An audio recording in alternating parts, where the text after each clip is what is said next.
warahmatullahi wabarakatuh.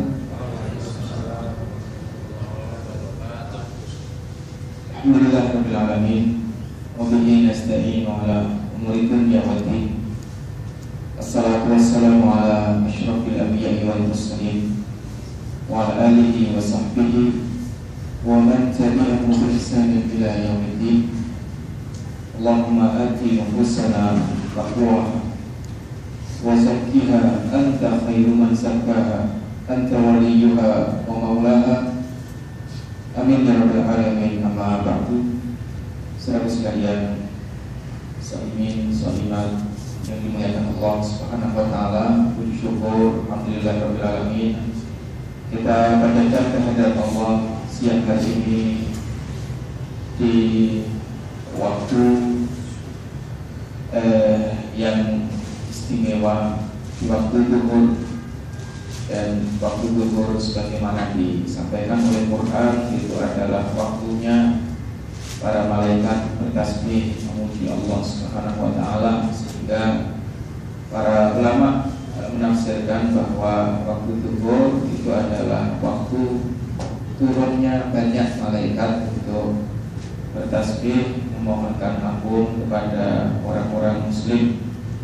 Apalagi ketika mereka duduk di majelis ilmu, maka kita berharap mudah-mudahan Allah Subhanahu wa taala memberkahi kita di waktu ini, dan mudah-mudahan duduk kita di waktu ini menjadi aspek keberkahan usia kita, insyaallah. Saudara sekalian yang dimuliakan Allah, tema kita pada siang hari ini adalah bagaimana Quran memprogram hidup kita. Karena sesungguhnya Allah Subhanahu wa taala turunkan Quran, ya, Allah turunkan Quran itu tujuannya adalah untuk kita gunakan dalam hidup ini, kita jadikan sebagai program dalam hidup ini. Saya teringat perkataan Muhammad Iqbal. Muhammad Iqbal itu pemikir besar dari Pakistan, dan beliau juga seorang sastrawan yang hebat. Beliau pernah mengatakan bahwa ayyuhal muslim, wahai orang Islam, ajabanlah, kalian ini ajaib, aneh.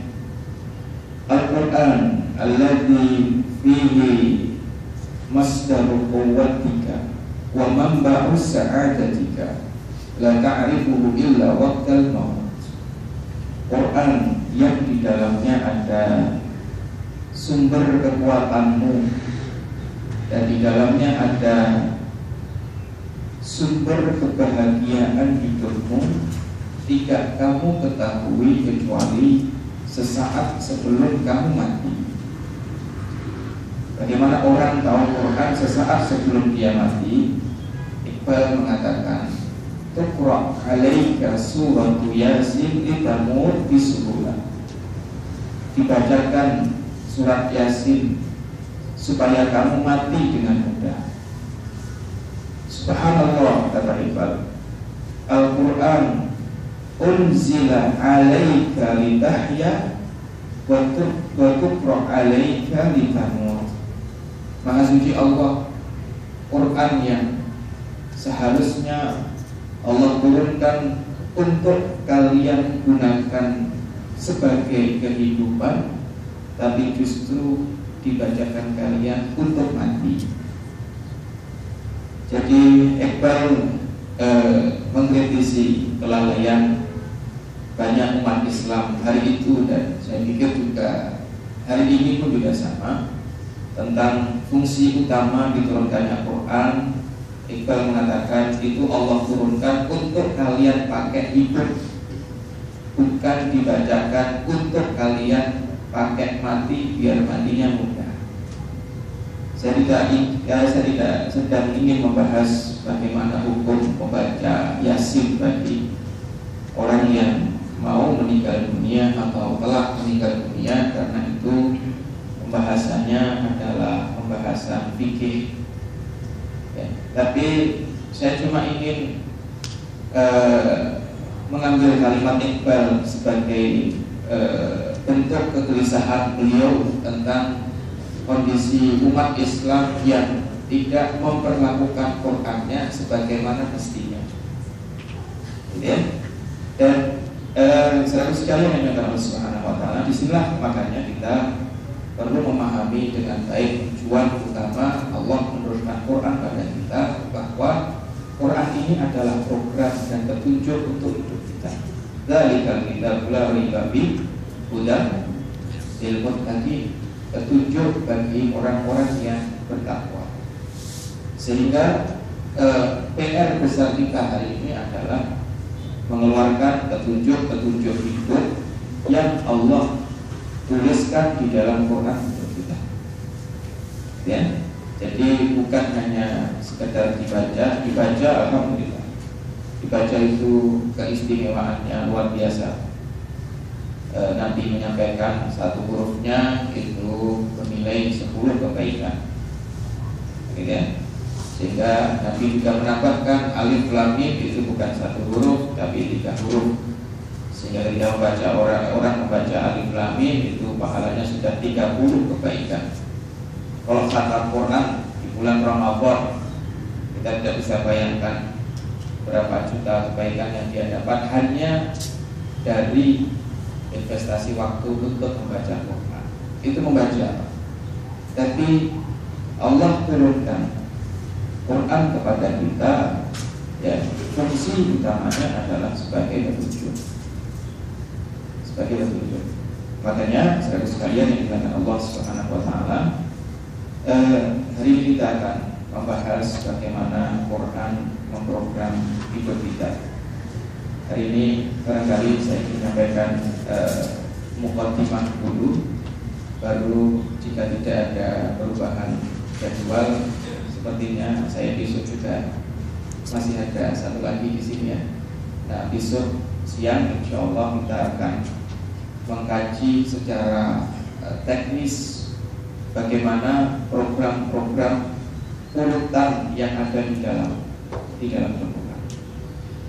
Saudara sekalian yang dimuliakan Allah, saya ingin mengawali pembahasan bagaimana Quran memprogram hidup kita dari kondisi awal manusia ini diciptakan oleh Allah. Bahwa manusia itu diciptakan oleh Allah dalam keadaan fitrah. Fitrah yang dimaksud itu adalah fitrah tauhid. Jadi orang itu begitu lahir sebenarnya sudah meyakini, ya, walaupun tidak belajar akidah, tidak belajar tauhid, itu dia sudah tahu kalau ada kekuatan yang besar yang mengatur alam semesta. Tanpa dia tahu belajar di mana Allah berada, secara fitrah orang sudah paham namanya Tuhan itu pasti di atas. Semua agama, ya, semua agama. Makanya antum akan tidak pernah mendapati agama manapun yang menaruh Tuhannya di bawah. Karena secara fitrah sudah seperti itu. Manusia Allah ciptakan dalam keadaan fitrah bertauhid.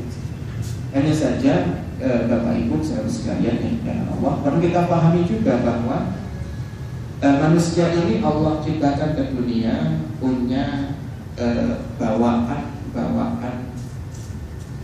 kekurangan, bawaan tidak baik. Kalau Anda membuka Quran contohnya, wa khuliqal insanu dha'ifa, bawaan manusia hadir ke dunia itu, manusia diciptakan bawaannya adalah lemah, ya, lemah fisiknya, lemah hatinya, lemah akalnya. Sehingga kalau ada orang dapat masalah, sedih, itu wajar. Kalau ada orang kemudian tertimpa musibah, kemudian dia mengeluh, itu wajar. Karena begitulah Allah ciptakan manusia, serba lemah semuanya. Ya? Kemudian selain bawaan lemah, dalam Quran Allah juga menyebut bahwa manusia itu punya bawaan tergesa-gesa. Wa kana al-insanu ajula. Dan manusia itu memang makhluk yang dasarnya buru-buru, tergesa-gesa. Pengennya Bapak Ibu, saudara sekalian, pengennya kalau pagi nanam, sore langsung panen. Hari ini beramal, pengennya tidak begitu lama amalnya berbuah. Ajul, selalu tergesa-gesa. Pengen sukses, pengennya cepat. Pengen berhasil, pengennya jalan pintas. Itu ajul namanya. Dan karena Allah ciptakan manusia yang tabiat dasarnya adalah tergesa-gesa. Yang pertama, tabiat dasarnya itu lemah segalanya. Ya. Yang kedua, tabiat dasarnya tergesa-gesa.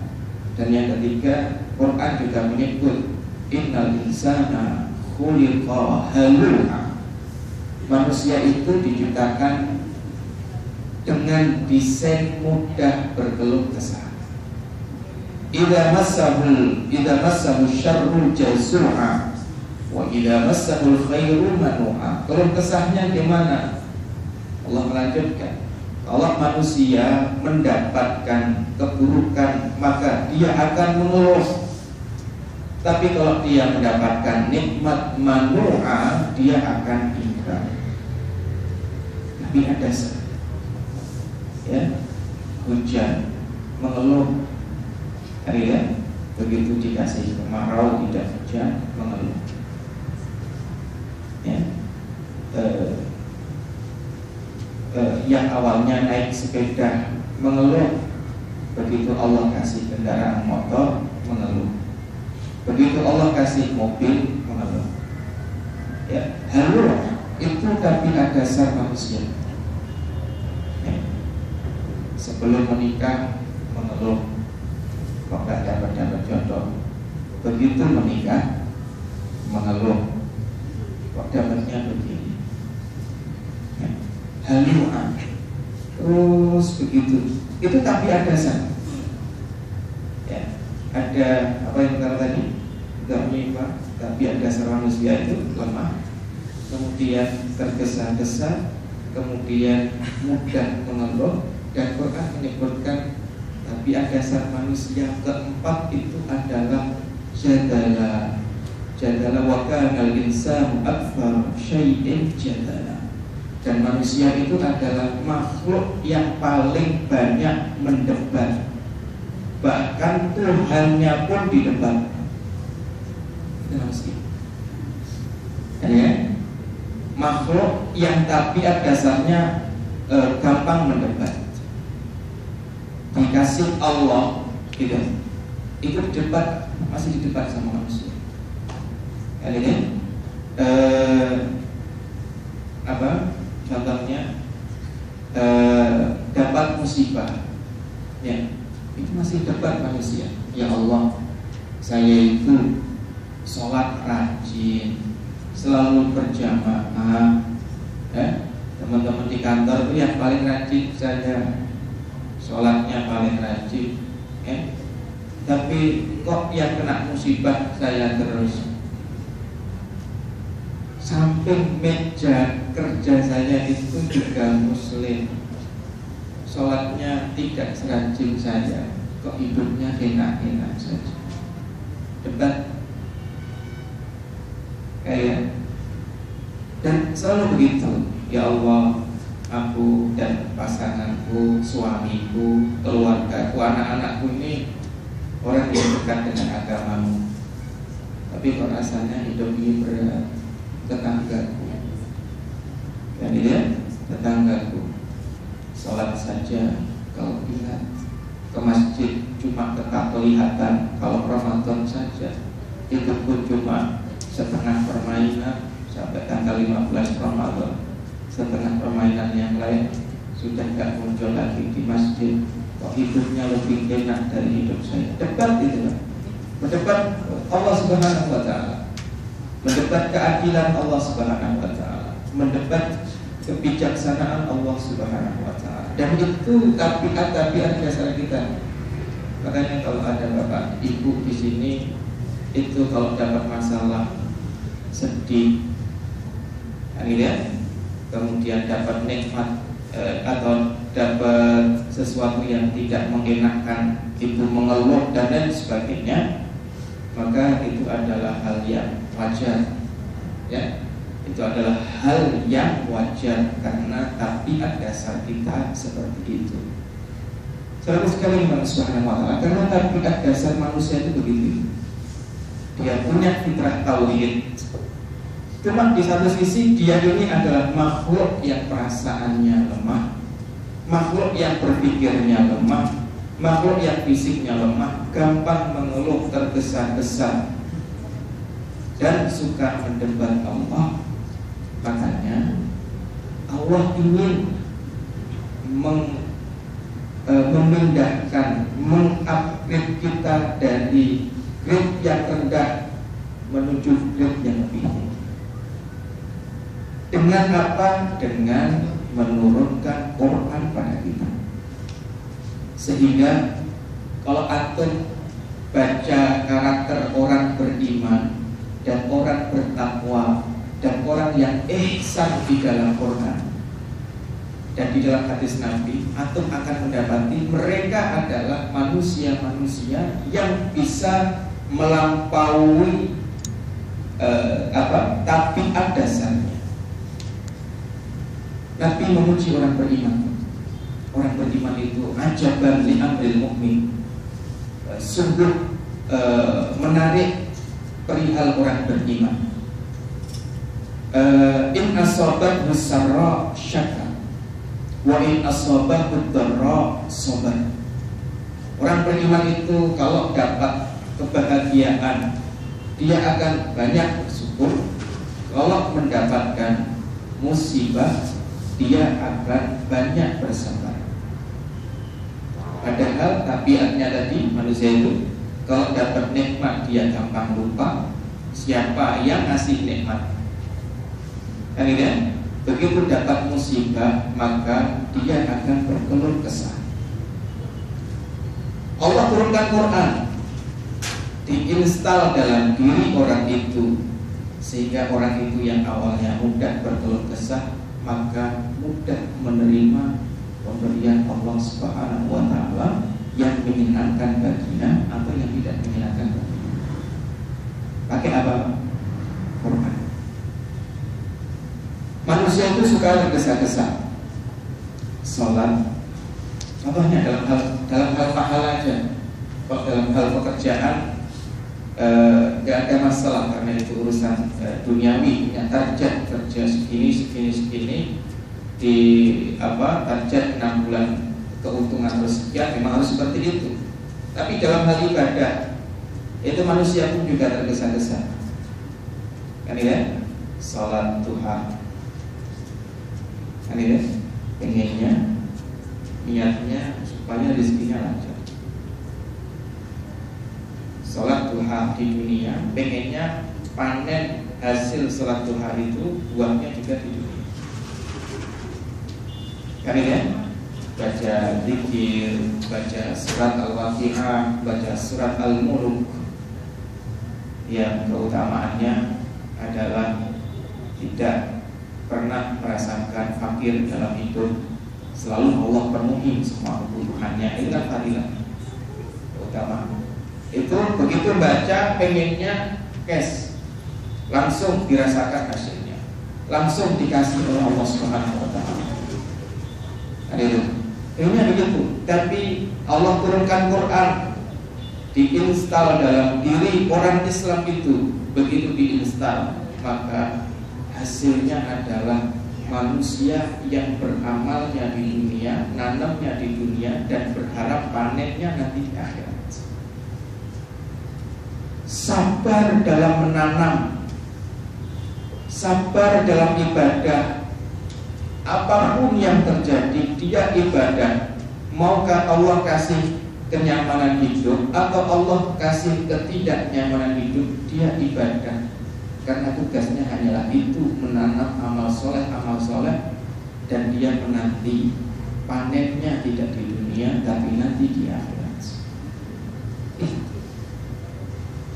Itu orang yang tabiat dasarnya tergesa-gesa. Begitu Allah program dengan Quran, jadinya adalah manusia yang punya nafas panjang dalam beramal, manusia yang punya visi jauh dalam beramal. Pakai apa? Pakai Quran. Dan semua kekurangan-kekurangan tadi itu Pak, dhaifah, manusia itu lemah. Ya. Dan awalnya Allah itu sudah lelang dulu ketika menciptakan alam semesta. Allah sudah melelang Quran, wahyu dilelang, ditawarkan pada gunung, ditawarkan pada bumi, ditawarkan pada langit. Mau enggak Quran tak turunkan kepadamu, jadi kamu yang mengurus bumi, gunung, langit, kemudian bumi, itu ditawarin Quran sama Allah. Fa'abaina ayyahmilnaha, maka semuanya merasa berat untuk menerima wahyu dari Allah. Makanya surat Al-Isra Allah berfirman, "Law anzalna hadzal Qur'an 'ala jabalin la ra'aitahu khashi'an mutasaddian min khashyatillah." Kalau Quran Allah wahyukan pada gunung, gunung ini hancur, berkeping-keping karena takut kepada Allah. Itu gunung kan? Dan manusia lebih lemah dari gunung. Makanya Allah turunkan Quran pada manusia. Begitu Quran diinstal dalam diri seorang muslim, maka seorang muslim bisa memiliki kekuatan berpuluh-puluh kali lipat daripada gunung. Kesabarannya, keteguhannya, kekokohannya bahkan lebih kokoh dari gunung. Gunung itu kalau punya masalah, kalau gunung itu punya pasangan Pak, suami istri, gunung itu kalau bermasalah, punya masalah hancur. Manusia punya masalah, kita punya masalah dengan istri kita, istri punya masalah dengan suaminya, kokoh, tegar. Apalagi kalau dalam hatinya ada Quran, maka akan mampu menyelesaikan masalah itu. Ya, manusia yang awalnya dhaif, begitu Allah program dengan Quran, bisa menjadi kuat, tegar, lebih kokoh daripada gunung. Ya kan? Dia pakai Quran. Dan saudara sekalian yang dimuliakan Allah Subhanahu wa taala, kita perlu memprogram hidup kita dengan Quran, karena Quran itu buku panduan, tools, manual book. Yang membuat siapa? Yang membuat adalah yang menciptakan kita, bukan buatan manusia. Kalau buatan manusia itu tidak komprehensif panduannya, karena manusia bukan yang menciptakan kita. Saya ngasih gambaran, kalau ada handphone Pak, maaf saya menyebut merek, handphone mereknya Samsung. Yang membuat manual booknya, panduannya, program-programnya itu pabrik merek Lenovo. Masuk apa tidak? Cocok atau tidak? Tidak cocok. Handphone merek Nokia yang masih pakai Symbian itu atau Java, ya, yang membuat manual booknya itu pabrik Apple. Cocok atau tidak? Kenapa? Karena yang mengeluarkan produk Nokia bukan. Manusia pun juga sama. Yang menciptakan manusia itu adalah Allah, dan yang tahu manusia adalah Allah. Yang paling bijak terhadap manusia adalah Allah. Allah tahu kekuatan mata kita seberapa, kekuatan akal kita seberapa, kekuatan hati kita seberapa, sehingga tidak pernah memberikan beban di atas kekuatan kita itu, kemampuan kita itu. Sehingga karena Allah yang menciptakan kita, Allah lebih tahu tentang kita, dan Allah bijaksana, maka buku panduan dari Allah untuk memprogram kita adalah buku terbaik sepanjang masa. Ya, kalau kita baca buku panduan yang dibuat manusia, contohnya Seven Habits-nya Stephen Covey, paling hanya sebatas itu. Kenapa? Karena Stephen Covey nulis itu berdasarkan sudut pandangnya sebagai manusia, bukan sudut pandangnya sebagai pencipta manusia. Berdasarkan pengalamannya, yang pengalamannya tentu berbeda dengan pengalaman kita. Kondisi kantornya berbeda dengan kondisi kantor kita. Sehingga buku panduan manual book yang paling tepat untuk memprogram diri kita itu tidak lain adalah Al-Quran. Dan terakhir, ya, sebelum kita masuk ke sesi tanya jawab, nanti insya Allah seperti apa Quran memprogram hidup kita, tadi saya sampaikan, kita insya Allah akan bahas di pertemuan besok. Ya. Saya sekali Subhanahu wa Ta'ala, saya akan menyampaikan gambaran orang-orang yang hidupnya diprogram dengan Quran. Siapa mereka? Para sahabat radhiyallahu anhum. Ya, sahabat radhiyallahu anhum. Antum tahu pernah membaca kisahnya Bilal bin Rabah? Pernah? Bilal, sahabat Nabi yang adzan, ya, yang ahli memandangkan adzan gitu. Karena suaranya kencang Pak Bilal. Bilal itu sebelum masuk Islam awalnya siapa? Budak, ya kan? Bilal itu awalnya hanya budak. Budak itu seperti diperjualbelikan, separuh manusia. Ya. Tapi begitu masuk Islam, Bapak Ibu bisa lihat, begitu Bilal dibeli Abu Bakar, masuk Islam dan hidupnya diprogram oleh Nabi dengan Quran. Kira-kira Bilal yang awalnya seorang budak dengan Abu Jahal, keluarga tinggi di Fam Quraisy, Bani Makhzum, itu kira-kira hidupnya mulia mana? Mulia Bilal. Karena Abu Jahal nanti ternyata akhir hidupnya pun juga sengsara, walaupun pada awalnya sangat kaya. Abu Jahal, Bani Makhzum. Jadi Quraisy itu banyak. Ada Quraisy Bani Hasyim, itu keluarganya Nabi. Quraisy Bani Adi itu keluarganya Umar. Quraisy Bani Makhzum itu keluarganya Abu Jahal. Quraisy Bani Abdi Syams itu keluarganya Utsman. Itu tokoh-tokoh semuanya. Tapi lihat, tokoh-tokoh besar di era jahiliyah yang ketika Allah turunkan Quran dan hidupnya tidak mau diprogram dengan Quran, akhir hidupnya perang. Bilal itu kayak awal hidupnya hanya budak hitam, ya, dicambuk, dipukul, diperjualbelikan di pasar dan lain sebagainya. Tapi begitu masuk Islam, Nabi program dengan Quran, ya, menjadi manusia yang luar biasa.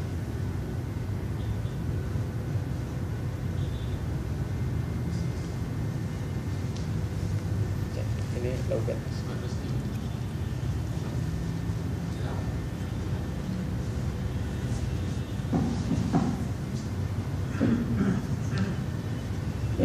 Bilal yang awalnya begitu, Nabi program dengan Quran, akhirnya menjadi orang luar biasa. Dan atau perlu tahu bahwa Bilal di era Umar itu jadi gubernur.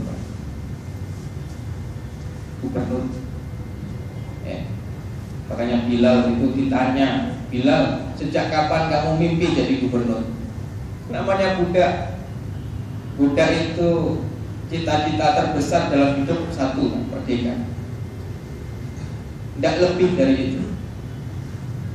Tapi lihat, ketika ditanya sejak kapan kamu mimpi jadi gubernur, ketika Bilal sudah jadi gubernur, kan itu jawaban Bilal sederhana, ya. Sejak pertama kali lidahku mengucap kalimat la ilaha illallah Muhammadur Rasulullah. Sejak pertama kali hidupku diprogram dengan Quran. bisa mengupgrade manusia yang awalnya budak jadi pemimpinnya. Benar deh. Ya. Kemudian atau juga bisa lihat Umar bin Khattab radhiyallahu anhu. Itu orang yang insyaallah ya keras tapi dalam kemusyrikan, keras dalam kebatilan. Dan di tahun 4 Hijriah itu masuk Islamnya Umar. Ya, 4 kenabian itu masuk Islamnya Umar. Nabi dakwah 4 tahun baru Umar masuk Islam. Yang awalnya Umar ingin membunuh Nabi itu, tapi di tengah jalan diingatkan temannya bahwa kamu mau membunuh Nabi, orang adikmu sendiri saja sudah masuk Islam. Akhirnya pulang membaca surat Thaha, Umar tersentuh masuk Islam. Dan sejak saat itu ya, kehidupan Umar berbalik 180 derajat menjadi orang yang berada di garda depan dalam memperjuangkan dakwah Islam. Karena apa? Program. Dan itu bisa bayangkan ketika Rasulullah SAW di Madinah, ya, Umar itu yang awalnya manusia jahiliyah, keras dalam memperjuangkan kejahilian. Begitu masuk Islam, ya, sebelum Rasulullah wafat, Rasulullah mengatakan, "Laukana ba'di nabiyyun lakana Umar." Kalau setelahku ada nabi, orang itu adalah Umar bin Khattab radhiyallahu anhu. Cuma setelahku tidak ada nabi. Bapak Ibu bisa lihat, orang yang sangat memusuhi Islam, sangat membela jahiliyah, begitu diprogram dengan Quran menjadi orang yang kualitasnya sama dengan kualitas Nabi. Cuma Nabi mengatakan, sayang setelahku sudah tidak ada lagi Nabi.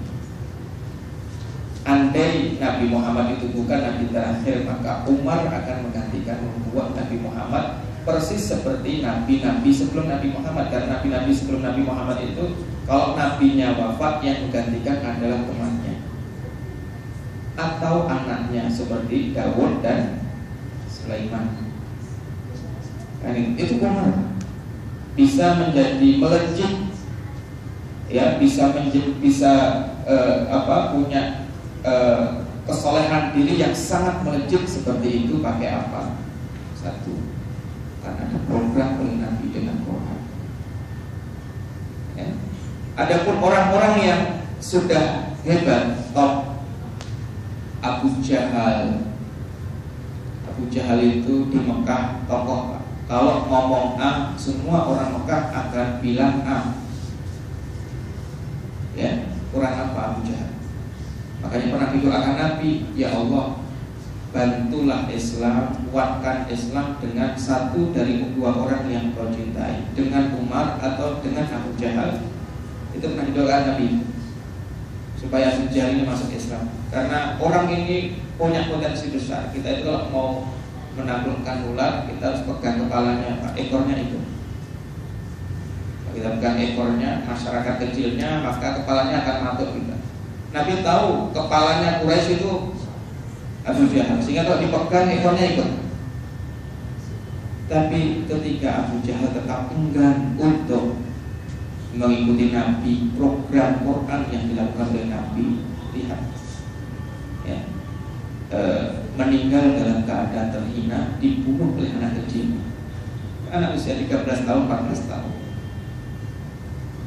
Awal tokoh, cuma nggak mau diprogram pakai Quran. Begitu juga dengan Abu Lahab. Abu Lahab disebut Abu Lahab itu bukan karena nanti masuk neraka yang apinya punya lahap, menyala-nyala, tidak. Abu Lahab disebut Abu Lahab itu karena kegantengannya, wajahnya terang, seperti kuning, seperti lidah api. Ya, ada api, lidahnya itu warnanya kuning. Dan seterang itu kurang lebih wajahnya Abu Lahab, makanya dipanggil Abu Lahab.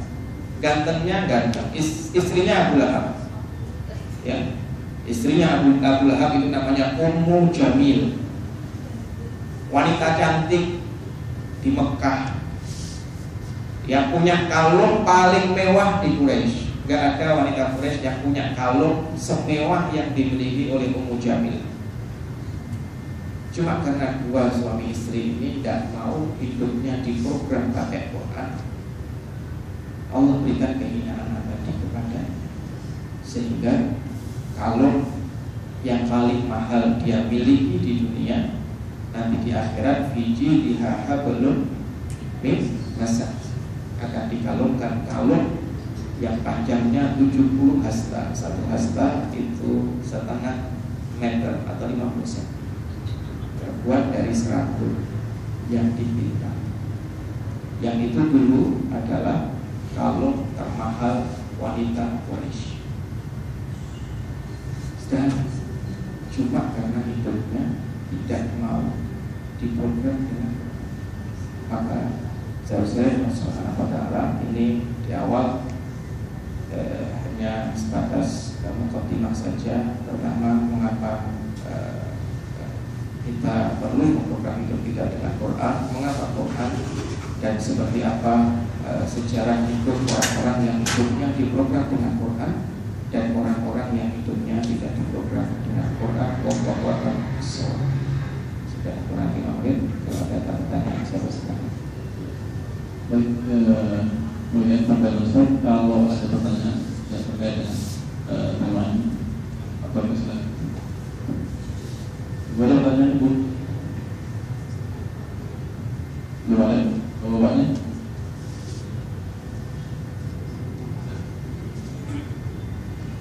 Assalamualaikum warahmatullahi wabarakatuh. Waalaikumsalam warahmatullahi wabarakatuh. Pertanyaannya ada dua. Pertama, di awal Ustaz mengatakan bahwa ketika kita masih di dalam alam ruhyah, semua manusia itu sudah mengakhirkan tauhid, sudah Allah mengatakan taat tentang tauhid. Terkait dengan itu, ketika dia lahir ke dunia, yang membuat dia kafir atau majusi dan musyrik itulah orang tuanya. Nah, terkait dengan itu, kita sebagai seorang muslim gitu ya, lahir dari keluarga muslim, kita juga terlahir sebagai seorang muslim. Nah, sampai saat ini kan adalah kita masih muslim. Nah, saya pernah mendengar bahwa kita harus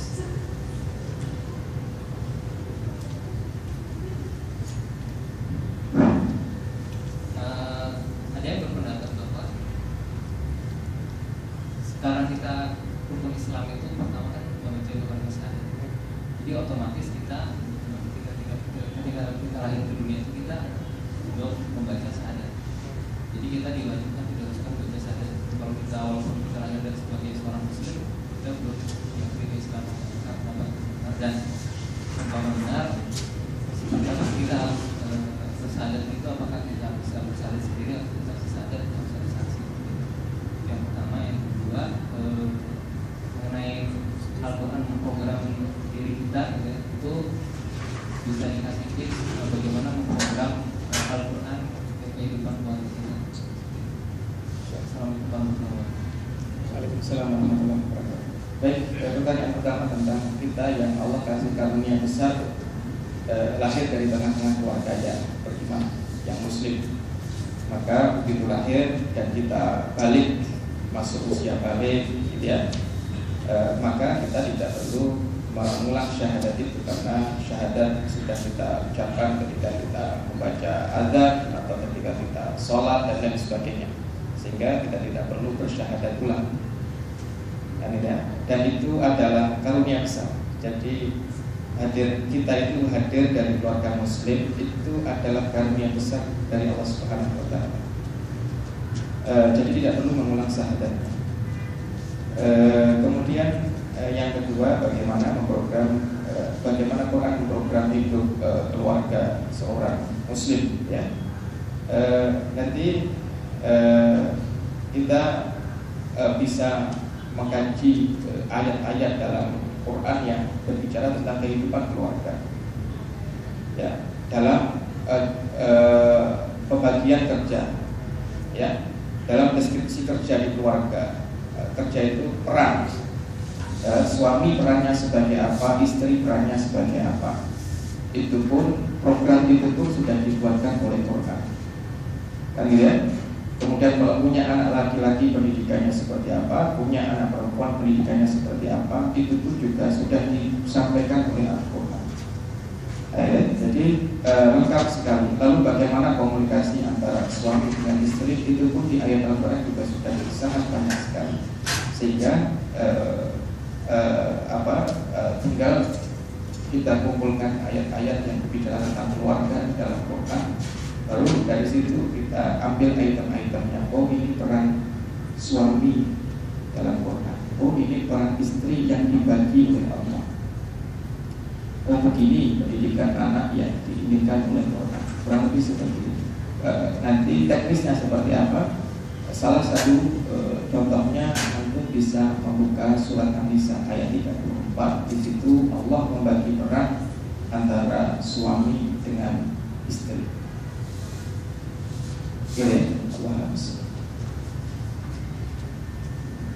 Allah katanya waktunya sudah pukul 1. Salam demikian kajian kita hari ini.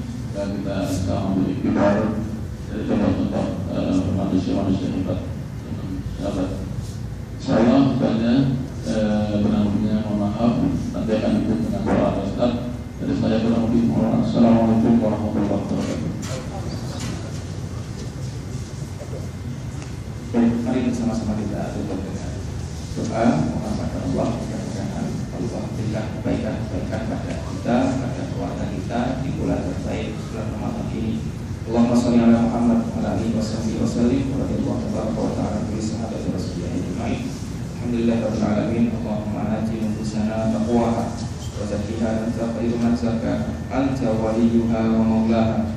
Rabbana ighfir lana wa li walidina warhamhum kama rabbawna shighara. Rabbana ij'alna muqimis shalah wa min dhurriyyatina Rabbana wa taqabbal du'a. Rabbana hab lana min azwajina wa dhurriyyatina qurrata a'yun waj'alna lil muttaqina imama. Rabbana atina fid dunya hasanah wa fil akhirati hasanah wa qina adzabannar. Walhamdulillahi rabbil alamin. Assalamualaikum warahmatullahi wabarakatuh.